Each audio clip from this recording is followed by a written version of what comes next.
Alhamdulillah Ustaz Hussein, Ustaz Hamzah sudah berada dengan kita. Maka kita tidak akan membuang-buang waktu, kita akan lanjutkan terus. Kita mulai dengan berikutnya yaitu Ustaz Hussein, fayatafaddal. Sallu ala nabi. A'udzu billahi minasy syaithanir rajim. Bismillahirrahmanirrahim. Alhamdulillahi rabbil alamin. Hamdan katsiran tayyiban mubarakan fi kama yuhibbu rabbuna wa yarda. Allahumma salli wa sallim wa barik ala abdika wa rasulika sayyidina wa nabiyyina Muhammadin wa alihi wa sahbihi wa sallim. Rabbana atina min ladunka rahmah wa hayyi' lana min amrina rasyada. Rabbana zidna ilman wa alhiqna bis salihin. Allahumma waliyal afiyah nas'aluka al afiyah afiyatad dunya wal akhirah. Amma ba'du. Para jamaah hadirin hadirat, Bapak Ibu, saudara-saudari yang dirahmati Allah, salamullahi alaikum jami'an wa rahmatullah wa barakatuh.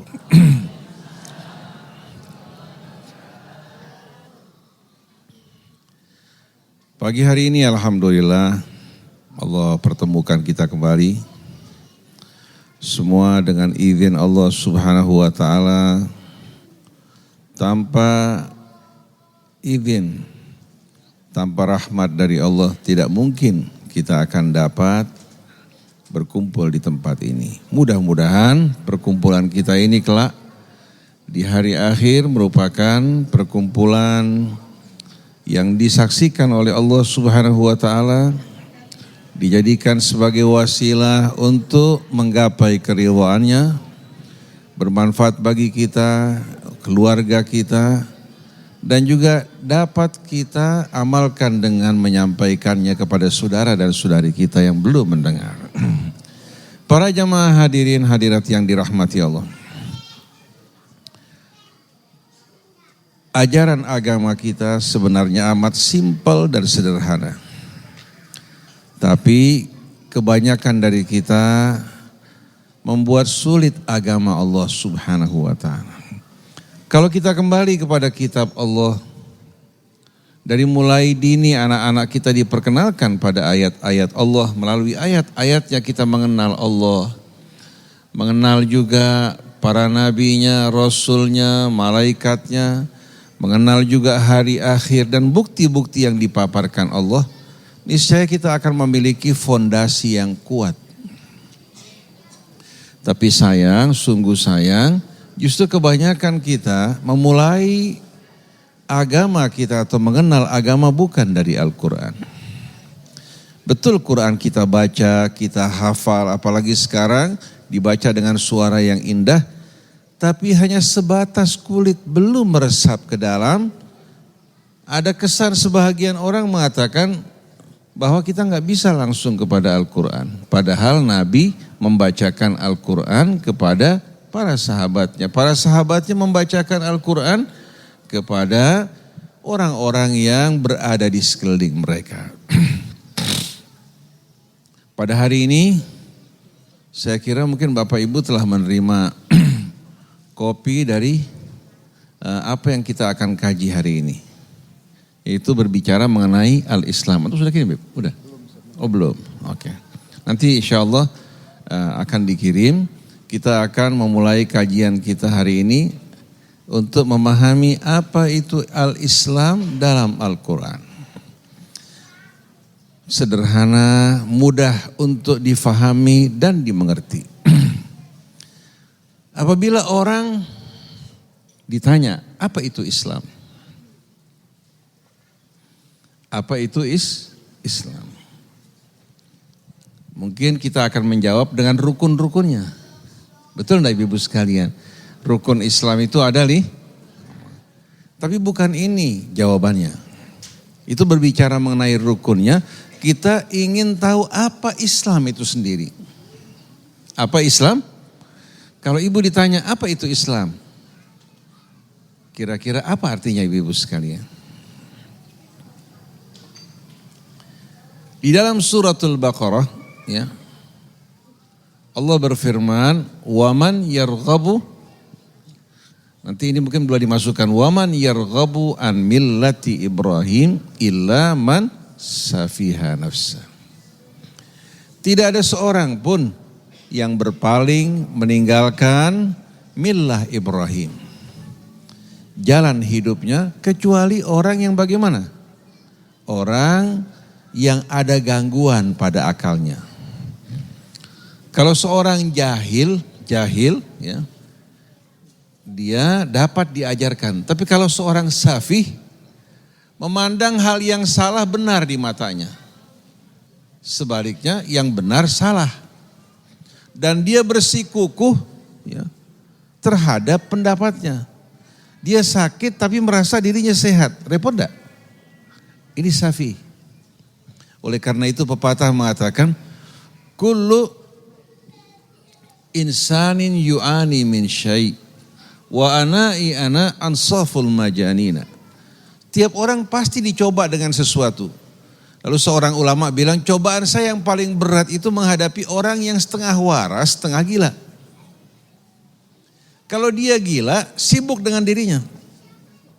Kalau dia waras, niscaya sikap dan ucapannya juga yang repot, setengah waras, setengah gila. Kalau ngomong, berbicara, berdebat tanpa aturan, tanpa dasar, yang dicari kemenangan.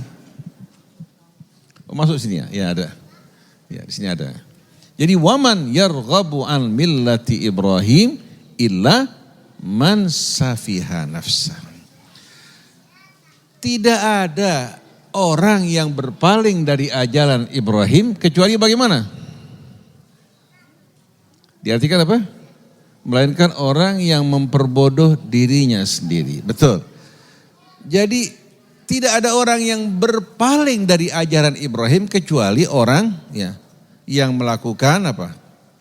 Kebodohan terhadap dirinya sendiri karena dia melakukan sesuatu yang bagaimana? Sesuatu yang tidak sesuai dengan kebenaran akal sehat.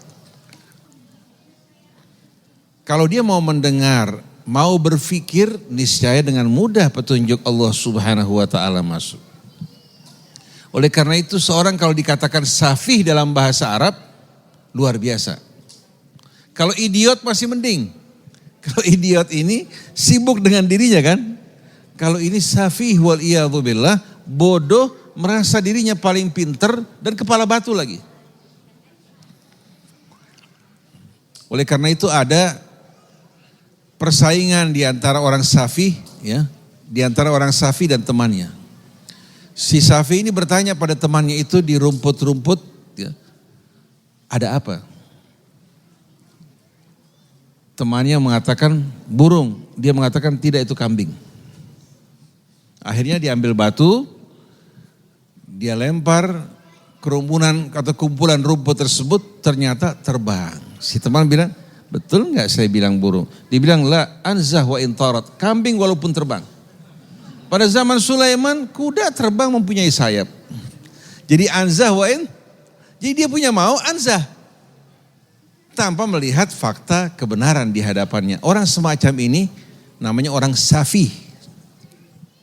Atau ahmak. Atau kullu da'in lahu dawa'un yustatabbu bihi ilal hamaqata ayat man yudawiha. Tiap penyakit ada obatnya kecuali hamaqah, kepala batu. Yang ngobatin sakit. Bukan yang diobatin baik, yang ngobatin sakit. Gak sanggup menghadapi orang yang ahmak. Karena dia melihat yang baik salah, melihat yang salah baik. Nah kembali pada ayat ini. Tidak ada orang yang berpaling meninggalkan ajaran Ibrahim kecuali orang yang benar-benar membodoh-bodohi dirinya. Walaqad istafainahu fid dunya. Sesungguhnya kami telah memilih Ibrahim dalam kehidupan dunia. Wa innahu fil akhirati laminas shalihin, dan di hari akhirat dia termasuk orang-orang yang benar-benar saleh. Artinya bukan hanya baik di dunia, tapi baik di dunia di akhirat pun dia termasuk orang yang masuk dalam golongan orang-orang yang dimuliakan Allah Subhanahu wa taala. Idz qala lahu rabbuhu aslim. Ketika Tuhannya berkata padanya aslim. Nah, ini kata Islam. Idz qala lahu rabbuhu aslim. Ketika Tuhannya berkata kepadanya aslim, artinya apa? Aslim, serahkan jiwa dan ragamu. Tunduklah dan patuhlah kepada Allah. Ibrahim bukan hanya menjawab dengan lisannya, tapi dibuktikan dengan seluruh kehidupannya. Qala aslamtu li rabbil alamin. Dia mengatakan, aku pasrahkan jiwa dan ragaku, seluruh hidupku teruntuk Tuhan semesta alam.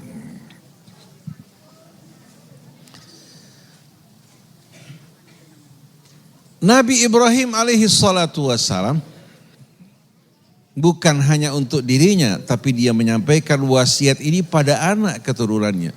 Wa wassa biha Ibrahimu bani. Ibrahim wanti-wanti berpesan kepada anaknya. Kepada anaknya Ismail, Ishak. Wa wassa biha Ibrahimu bani. Begitu juga wa Ya'qub.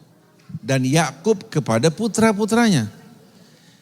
Ya baniya innallaha astafa lakumuddin. Wahai anak-anakku, sesungguhnya Allah telah memilih bagi kalian. Allah yang langsung memilihkan. Ad-din, agama dan pedoman hidup. Fala tamutunna illa wa antum muslimun. Maka janganlah kalian biarkan diri kalian mati kecuali dalam keadaan muslimun. Tunduk, patuh, berserah diri kepada Allah. Mengutamakan Allah dengan keridhaannya dari selainnya. Ketika Allah mengatakan Allah telah memilihkan bagi kalian satu jalan hidup dan agama. Apa nama agamanya? Karena walaupun enggak disebutkan, tapi penutupnya wala tamutunna illa wa antum muslimun menunjukkan yang dimaksudkan adalah Islam. Allah enggak sebutkan karena jelas. Jadi Allah memilihkan untuk Ibrahim, untuk kita semua, pedoman hidup dan agama yang bernama Islam dan mengingatkan kita untuk tidak mati kecuali dalam keadaan muslimun. Bukan mati dalam keadaan Nahbiyun, Muhammadiyun, Mu'tazilun, Sufiyun, Sunniyun atau Syi'iyun, tapi muslimun. Muslimun mencakup semuanya. Jadi orang Islam tidak terkotak-kotak dan terpecah belah. Fala tamutunna illa wa antum. Setelah itu kembali ditegaskan am kuntum syuhada. Apa kalian ikut menyaksikan? Idh hadara Ya'qubal maut. Ketika Yakub berada pada detik-detik sakaratul maut. Sebelum berpisah meninggalkan dunia, meninggalkan anak dan keluarganya, Yakub bertanya kepada mereka kembali, Ma ta'buduna min ba'di? Apa yang kalian akan sembah setelah aku nanti meninggal? Jawaban mereka semua, qalu na'budu ilahak. Kami hanya akan menyembah Tuhanmu. Wa ilaha abaika, dan Tuhan dari nenek moyangmu. Ibrahim wa Ismail wa Ishak. Ibrahim, Ismail dan Ishak. Ishak merupakan ayah dari Yakub. Wa nahnu lahu muslimun, dan kami hanya kepadanya muslimun, berserah diri. Jadi tidak ada nama lain ya yang mereka pergunakan. Nah sekarang berbicara tentang siapa? Tentang umat Nabi kita Muhammad sallallahu alaihi wasallam. Bicara tentang umat Nabi kita Muhammad sallallahu alaihi wasallam. Biar berkelanjutan dari atas hingga ke bawah. Pada akhir surat Al-An'am Allah berfirman, Qul innani hadani Rabbi ila siratim mustaqim. Dinan qiyaman millata Ibrahim hanifa wa ma kana minal musyrikin. Qul inna salati wa nusuki wa mahyaya wa mamati lillahi rabbil alamin. La syarika lahu wa bidzalika umirtu wa ana awwalul muslimin. Qul, katakan dan umumkan wahai Rasulullah. Antum pakai agak canggung sedikit. Katakan, umumkan wahai Rasulullah. Innani hadani rabbi ila siratim mustaqim. Bahwasannya Tuhanku telah menunjukkan aku ke jalan yang lurus. Dinan qiyamah, yaitu agama pedoman hidup. Apa arti qiyamah? Kalau diambil dari kata qimah dalam bahasa Arab, jamaknya qiyam, artinya nilai atau sistem nilai. Al-qiyamul islamiyah, nilai-nilai Islam. Setiap agama pasti mempunyai sistem nilai. Kalau sistem nilainya baik, benar, lurus, maka yang mengacu kepadanya juga akan benar, baik, dan lurus. Tapi kalau sistem nilainya salah, menyimpang, maka yang mengacu kepadanya juga akan ikut salah dan menyimpang.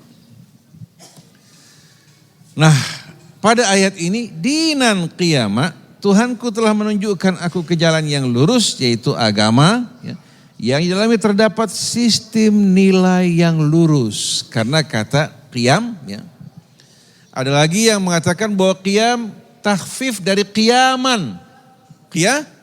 Qiyaman artinya menegakkan dan meluruskan. Jadi semuanya berputar kepada kata, berkisar di seputar kata apa? Tegak dan lurus. Jadi agama yang di dalamnya terdapat sistem nilai yang lurus dan meluruskan.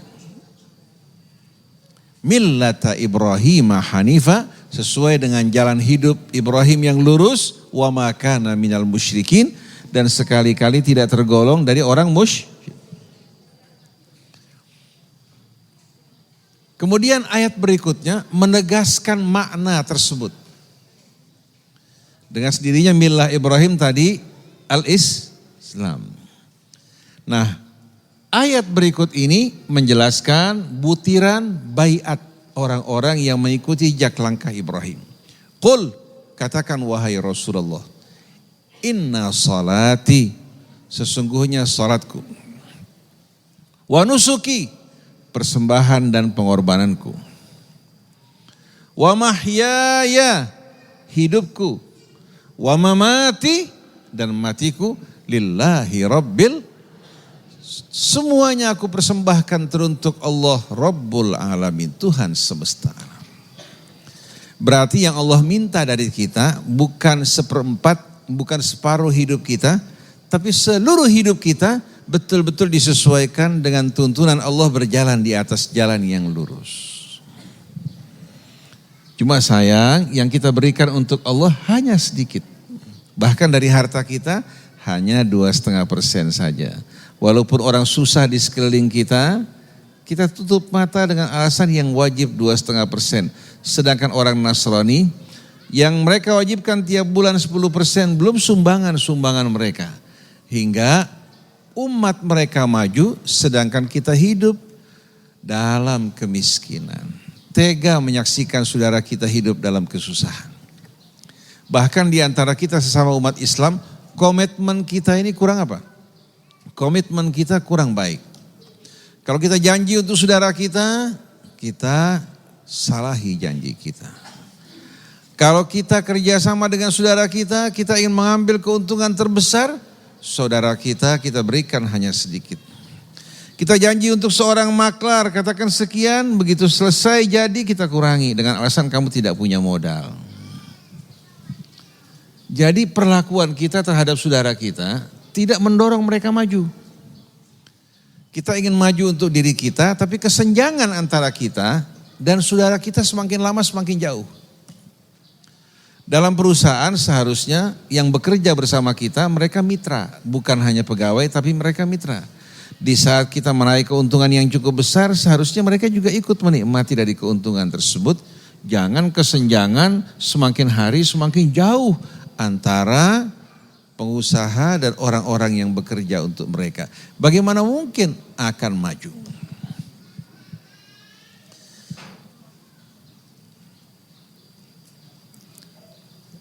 Selanjutnya, qul inna salati wa nusuki wa mahyaya wa mamati lillahi rabbil alamin. La syarikalah, tiada sekutu bagi Allah dalam semua itu. Wa bidzalika umirtu, ditegaskan, dan sesuai dengan prinsip ini aku diperintahkan oleh Allah. Wa ana awwalul muslimin, dan saya menjadi pelopor terdepan dari orang-orang yang berserah diri kepada Allah. Rasul di depan, umatnya yang ingin ikut bersama Rasul ya, menyatu di belakang lokomotifnya. Jangan lokomotifnya ke depan, gerbongnya tertinggal di belakang. Mengakunya sebagai orang yang mengikuti Quran dan sunnah Nabi, tapi ternyata hanya klaim-klaim kosong. Nabi berjalan ke depan, mereka tertinggal di belakang. Jadi kita ingin betul-betul menjadi hamba-hamba yang berserah diri, tunduk kepada Allah. Hingga dengan ini hati kita semua dapat disatukan. Jangan kepatuhan, ketundukan, loyalitas kita untuk kelompok dan golongan. Akhirnya kita bisa dipersatukan pada satu saat, tapi selesai itu kita kembali berpecah belah. Contohnya, pada saat umat Islam berhadapan dengan Ahok, mereka bersatu. Karena mereka merasa tersinggung oleh ucapan Ahok. Tapi selesai itu, hati mereka tidak lagi menyatu. Masing-masing dengan kelompok dan golongannya. Tapi kalau kita semua bersatu dalam Islam, organisasi hanya merupakan wasilah dan alat. Kita bersatu dalam prinsip-prinsip Islam, kepatuhan, ketundukan pada Allah, bukan mengutamakan dunia.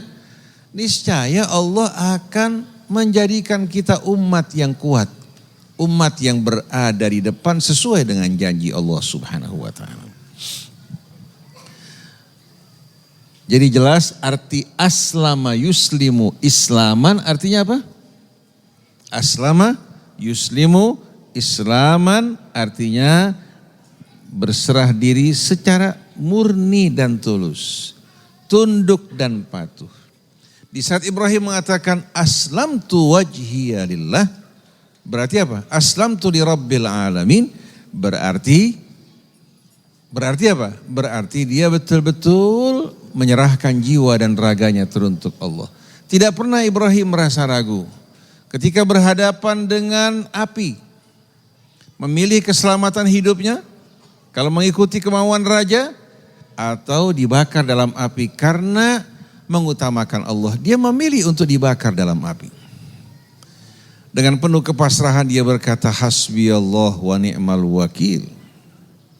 Ketika diperintahkan meninggalkan anaknya sama istrinya di padang yang tak bertuan, tanpa ragu-ragu dia tinggalkan mereka sebagaimana yang Allah perintahkan, bukan karena mengikuti kemauan istri yang tua. Terlalu kejam fitnah yang dilontarkan pada Sayyidah Sarah, wanita yang suci dan saleh ini. Sarah seorang wanita yang mulia, hati tidak dikuasai oleh kedengkian. Dan Ibrahim bukan seorang laki-laki yang takut istri hingga harus membuang istrinya ke tempat yang begitu jauh. Jadi pandangan mereka terhadap Nabi Ibrahim ini betul-betul amat merendahkan, begitu pula kepada istrinya. Tapi Allah berkehendak melalui ujian ini, apabila Ibrahim lulus, menjadikan dua anak keturunannya sebagai pendiri dua kota suci. Bahkan Madinah juga merupakan kota suci yang dibangun oleh siapa? Oleh cucu Nabi Ibrahim alaihi salatu wassalam yang sebelumnya mendapat kabar gembira. Kemudian terakhir ketika disuruh menyembelih putranya dengan tangan kanannya. Melalui mimpi, dan mimpi Nabi adalah wahyu dari Allah. Bukan seperti mimpi kita. Mimpi juga dunia. Atau mimpi diburu-buru oleh debt collector karena berhutang kepada bank belum dibayar. Tapi mimpi para nabi, ru'yal anbiya adalah apa? wahyu dari Allah karena Allah menjaga sampai dalam tidurnya pun dijaga oleh Allah Subhanahu wa taala. Ketika Ibrahim berkata pada anaknya, inni ra'aitu fil manami anni adzbahuka fanzur madza tara, aku melihat dalam mimpiku bahwa aku diperintahkan oleh Allah untuk menyembelih kamu, bagaimana pendapatmu wahai anakku? Jadi maksudnya Ibrahim menerima wahyu melalui mimpinya untuk menyembelih putranya dengan tangannya. Sang anak yang tumbuh dalam lingkungan yang baik, ayah yang pasrah, ibu yang pasrah, langsung mengatakan, ya abatif al ma tu'mar. Wahai ayahanda, lakukan apa yang diperintahkan pada kamu. Satajiduni insyaallahu minas sabirin. Engkau insyaallah akan menjumpai aku dari orang yang bersabar. Dia mengucapkan insyaallah, tidak menyombongkan diri. Satajiduni insyaallahu minas sabirin. Falamma aslama, ketika dua-duanya telah pasrah, ya, watallahu lil jabin, sang anak dibaringkan pada pelipisnya. Ibrahim meletakkan pisau di tangannya, ketika dia menyembelih tak terpotong. Waktu menyembelih sang putra, lehernya tak terpotong. Datang malaikat Jibril membawa seekor apa? Seekor kambing. Ada yang mengatakan bukan membawa seekor kambing, tapi memerintahkan Ibrahim menggantikan anaknya dengan apa? Bikabshin azim, dengan seekor kambing kibas yang besar. Allah mengatakan qad saddaqtar ru'ya, kamu telah menjalankan dengan betul-betul ketulusan perintah yang Allah berikan pada kamu dalam mimpimu. Kira-kira cobaan ini paling berat apa tidak? Yang pertama masih lebih ringan dari yang kedua. Yang kedua masih lebih ringan dari yang ketiga. Di sini menunjukkan Ibrahim telah lulus menjadi seorang yang benar-benar muslim, bukan hanya qaulan, bukan hanya qalban di hatinya, tapi melalui amalnya dia buktikan keislaman tersebut. Lalu pertanyaannya, Bapak Ibu yang dirahmati Allah, kenapa kita harus berserah diri kepada Allah? Kenapa kita harus berserah diri kepada Allah? Dari mana datangnya keharusan tersebut? Karena kalau satu keharusan tanpa dasar, ini merupakan apa? Intimidasi, pemaksaan, betul enggak? Nah, saya akan bawakan latar belakangnya dalam surah Al-Imran. Berlangsung dengan inna dina indallahil Islam. Ayat sebelumnya, syahidallah annahu la ilaha illahu. Al-Imran ya. Al-Imran bukan Anisa, Al-Imran. Syahidallah annahu la ilaha illa huwa wal malaikatu wa ulul ilmi qaiman bil qist la ilaha illa huwal azizul hakim. Inna ad-dina indallahil Islam. Wa makhtalafal ladzina utul kitaba illa min ba'di ma ja'ahumul ilmu baghyan bainahum. Wa may yakfur bi ayatillah fa innallaha sari'ul hisab. Fa in hajjuka faqul aslamtu wajhiya lillah wa man ittaba'an. Wa qul lil ladzina utul kitaba wal ummiyina aslamtum fa in aslamu faqad ihtadaw wa in tawallaw fa inna ma 'alaikal balagh wallahu basirum bil ibad. Sebelum inna dina indallahil Islam dia. Tadi ada ya. Nah, kita renungkan sama-sama. Syahidallah, Allah Subhanahu wa taala bersaksi. Allah bersaksi. Di saat seorang bersaksi harus mengajukan bukti apa tidak?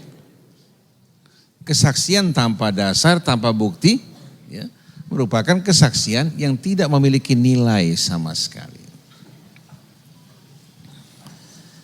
Nah, di sini Allah bersaksi. Allah bersaksi. Kira-kira bukti-bukti kesaksian Allah apa saja?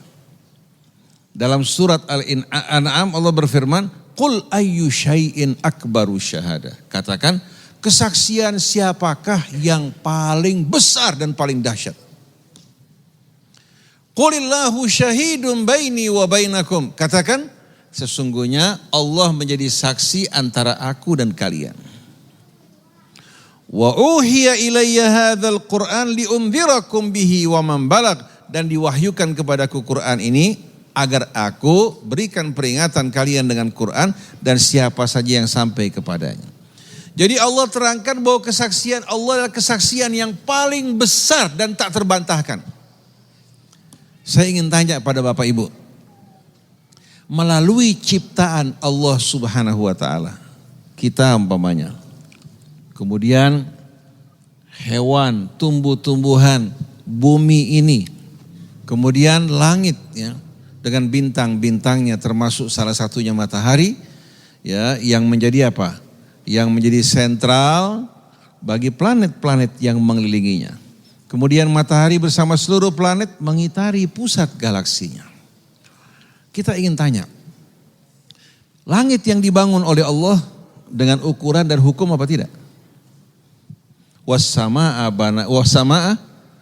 rafa'aha wa wada'al mizan. Langit yang dibangun oleh Allah ditegakkan, wa wada'al mizan, Allah meletakkan neraca ya. Meletakkan neraca hukum yang menjaga keseimbangan langit. Kita tidak bicara mengenai langit, bicara mengenai manusia. Tubuh manusia yang diciptakan Allah. Organ-organnya, fungsi dari setiap organ, bahkan selnya. Termasuk sel-sel syarafnya. Kalau kita perhatikan, semua dengan keteraturan apa tidak? Penuh keteraturan apa tidak Ibu sekalian? Penuh keteraturan dan keseimbangan. Kalau manusia terkena satu penyakit menunjukkan apa? Penyakit ini merupakan apa? Peringatan bahwa dalam diri kita ada sesuatu yang butuh perbaikan. Penyakit ini bukan datang dari Allah, tapi dari cara hidup kita yang tidak benar, akhirnya yang mengundang penyakit tersebut.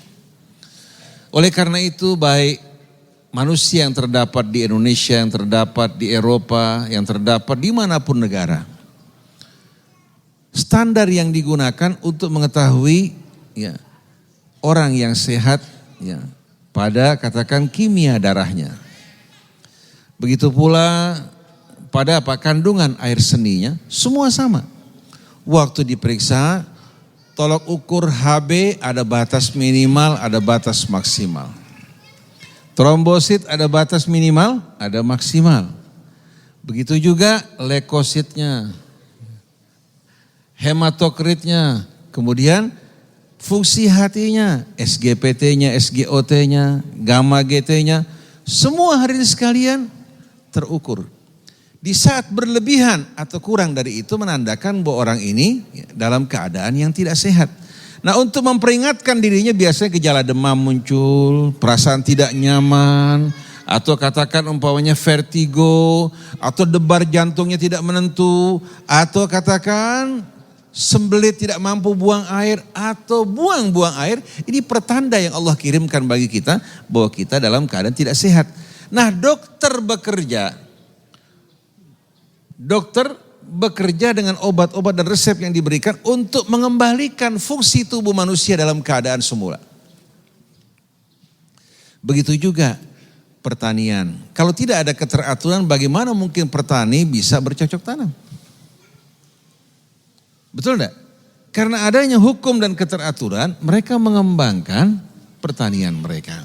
Oleh karena itu berbagai macam ilmu pengetahuan seperti biologi, geologi, fisika, astronomi, semua ini sebetulnya ilmu yang dipetik dari penelitian manusia terhadap hukum-hukum Allah. Hukum-hukum ini diteliti, akhirnya mereka bukukan, menunjukkan alam yang penuh keteraturan. Kira-kira semua ini cukup gak menjadi saksi akan keesaan Allah? Akan kebijaksanaan Allah, akan kasih sayangnya buat kita. Bukti keesaan Allah kalau alam raya diatur oleh Tuhan-Tuhan selain dari Allah, niscaya akan terjadi perang di antara apa? di antara Tuhan-Tuhan yang berkuasa. Tapi Allah ciptakan alam raya penuh keseimbangan, keharmonian antara manusia dengan alam di sekitarnya, manusia dengan tumbuhan, manusia dengan hewan, manusia juga dengan apa? Dengan mataharinya. Allah kasih subhanallah satu sama lain penuh dengan keseimbangan.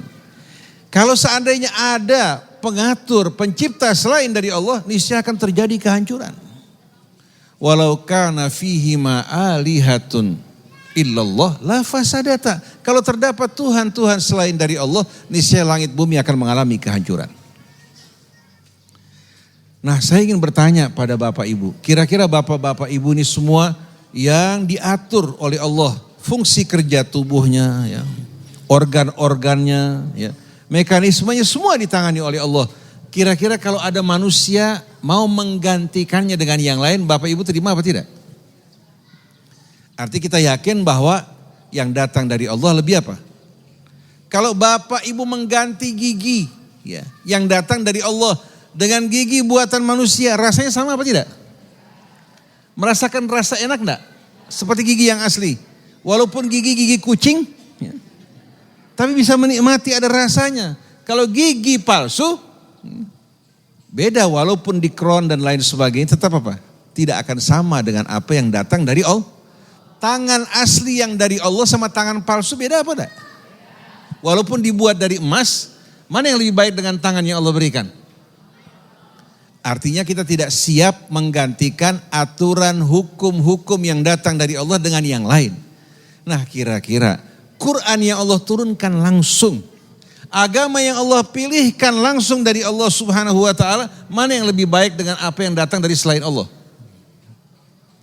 Kalau mereka mengatakan Quran diturunkan 14 abad yang lampau, sudah tidak relevan, saya mau tanya Bapak Ibu merasakan tidak bahwa hukum-hukum yang mengatur Bapak Ibu tidak relevan? Manusia perlu nggak dirubah? Perlu direvisi enggak? Kalau ada orang mengatakan Ibu untuk lebih sempurna lagi bagaimana kalau mata Ibu satu di depan, satu di belakang?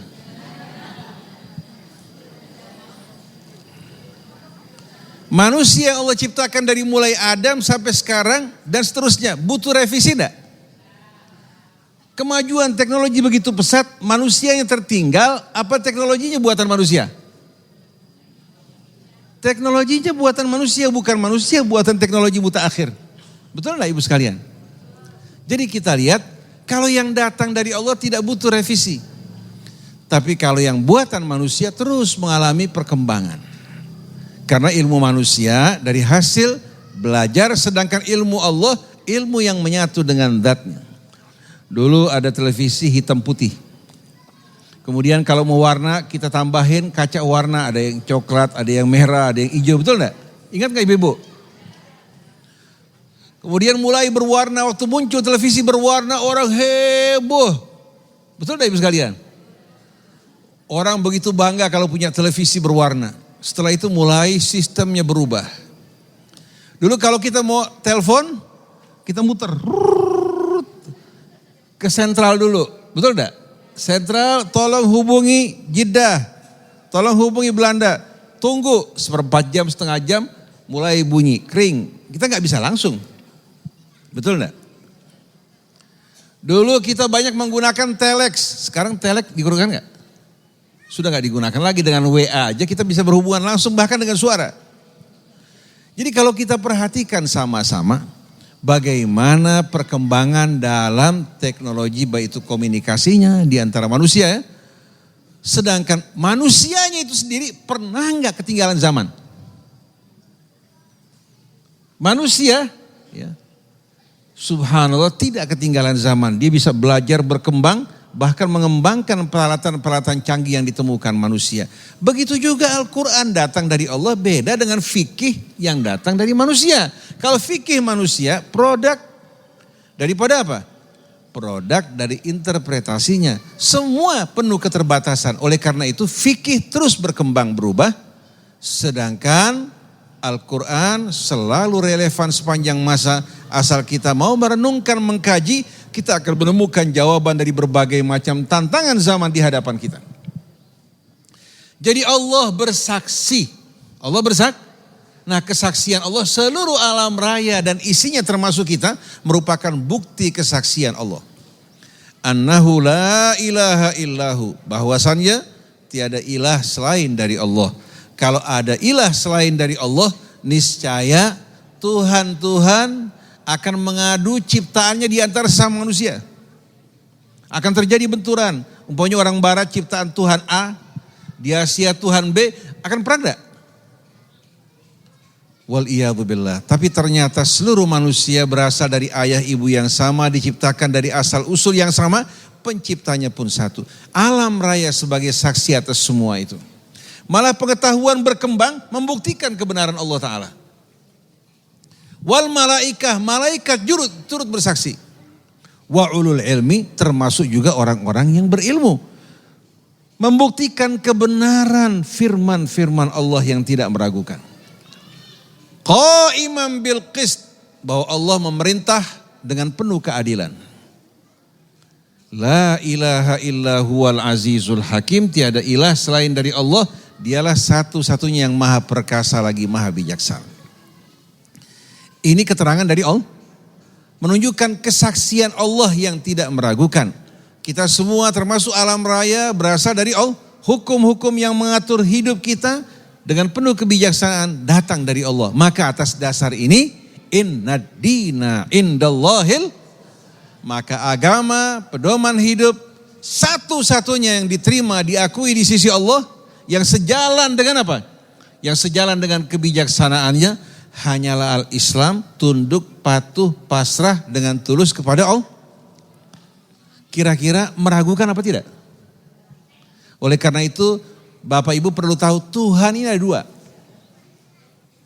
Satu Tuhan yang menciptakan kita, yang menciptakan alam raya dan seluruh isinya, yang memperlakukan kita dengan penuh rahmat dan kasih sayangnya, melimpahkan rezekinya bagi kita semua,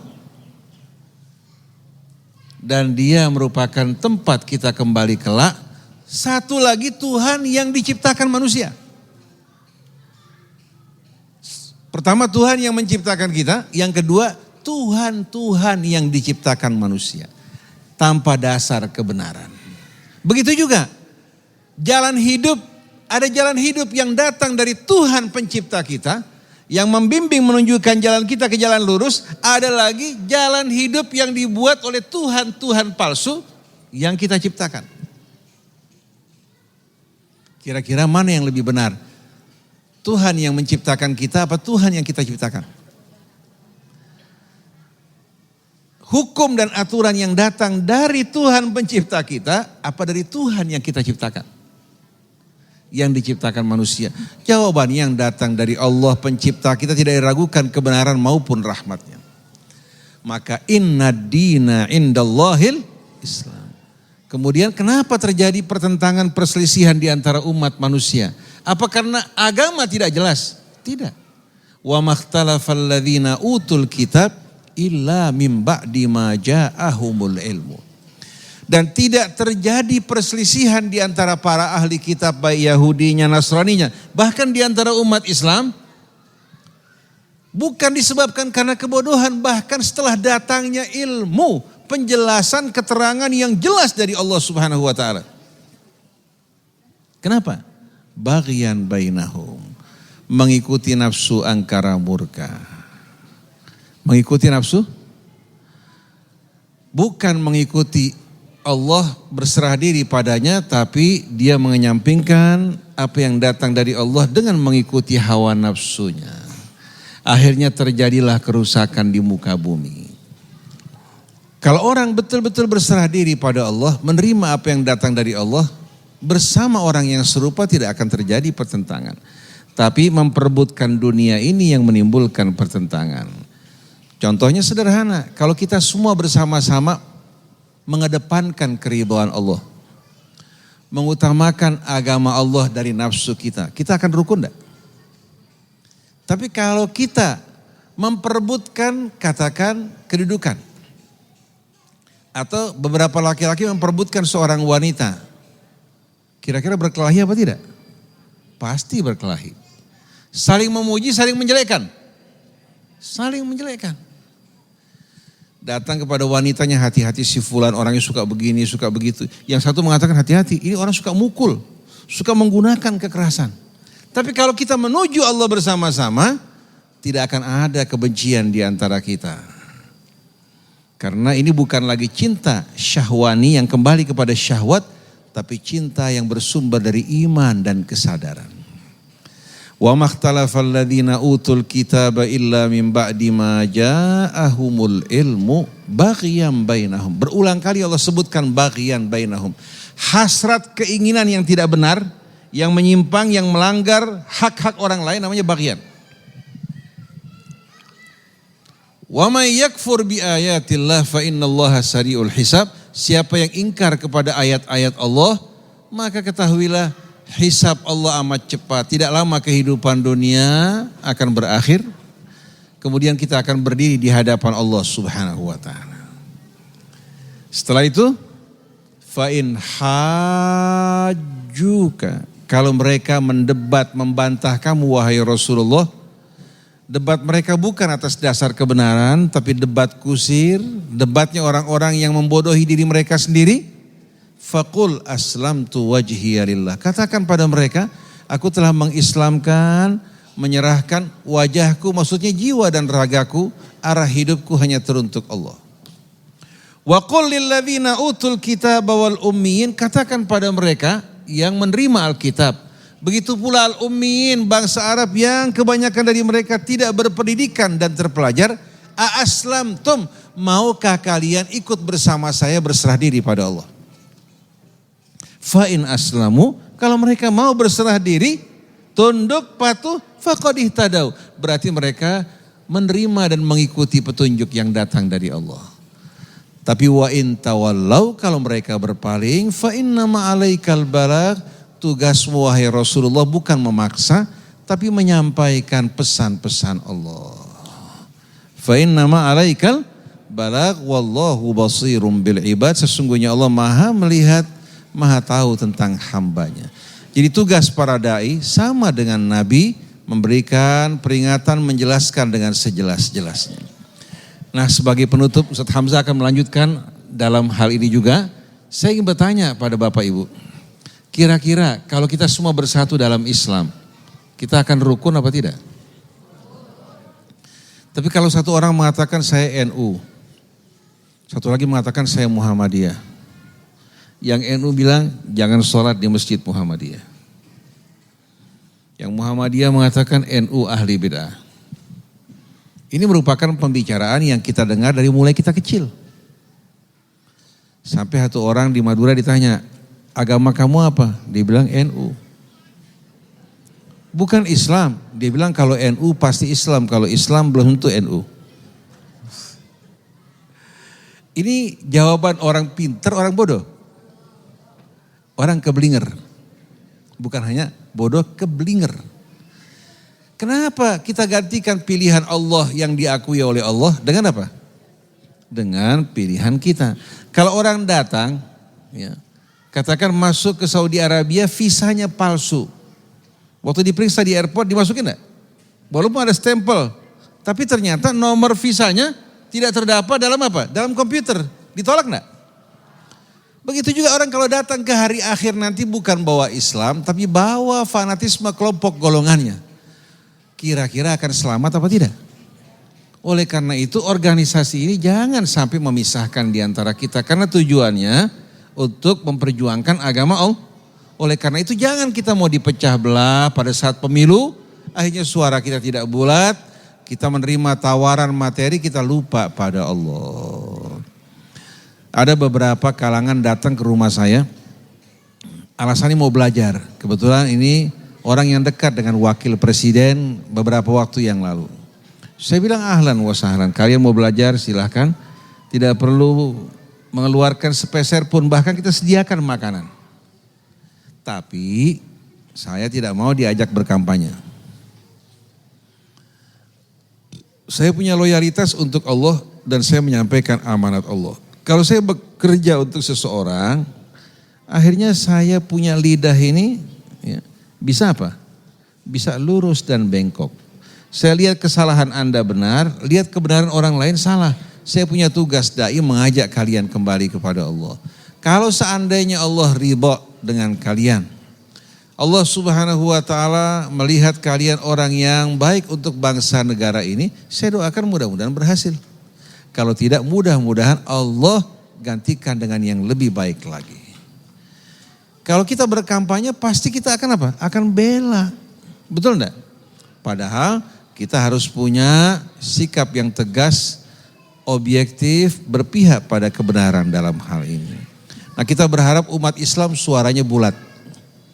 Sebagaimana sholat yang menghadap ke hadapan kiblat yang sama, walaupun masjidnya berbeda-beda, jangan bermusuh-musuhan. Kalau ada perbedaan, biar yang ahli berdialog, jangan awam dilibatkan di adu domba. Inilah yang kita sampaikan, tujuannya semata-mata untuk kembali kepada Islam yang satu, walaupun organisasinya beda-beda, masjid musolanya berbeda, Tuhan yang kita sembah sama. Nabi kita sama, kitab kita sama, bahkan ayah ibu kita juga sama. Kemuliaan seseorang bukan karena nasabnya atau bentuk rupanya, tapi karena iman dan takwanya pada Allah. Subhanakallahumma wa bihamdik, asyhadu an la ilaha illa anta astaghfiruka wa atubu ilaik, wal afu minkum, wassalamualaikum warahmatullahi wabarakatuh. Ustaz Hamzah kembali melanjutkan apa yang tadi kita bicarakan.